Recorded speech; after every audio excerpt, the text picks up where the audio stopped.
Welcome to coral island. Pattaya నుంచి coral ఐలాండ్కి అయితే వచ్చేసాము. జస్ట్ ఇప్పుడైతే మన బోట్లోంచి లాంచ్ అయ్యామండి. అదే కనబడుతుంది కదా, ఆ బోట్లోంచి ఇప్పుడే జస్ట్ దిగాము. ఒక హాఫ్ అన్ అవర్ పైనే ఉంటుందని జర్నీ. ఈ హాఫ్ అన్ అవర్లో నాకైతే కడుపు తిప్పేసిందబ్బా, వాంతి వచ్చేసినట్టుగా, కళ్ళు తిప్పేసినట్టుగా. నేను కళ్ళు ఇప్పటికి కూడా ఇంకా తిరుగుతానే ఉన్నాయి.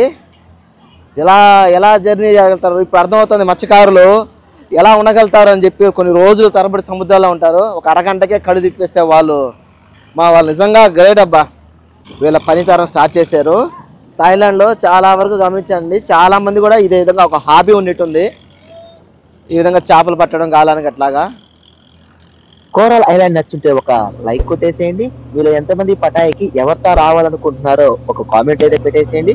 ఛానల్ ఇంకా సబ్స్క్రైబ్ చేసుకోకపోతే ఒక సబ్స్క్రైబ్ కొట్టేసేయండి. ఇన్స్టా అయితే ఫాలో అయిపోయింది మామ.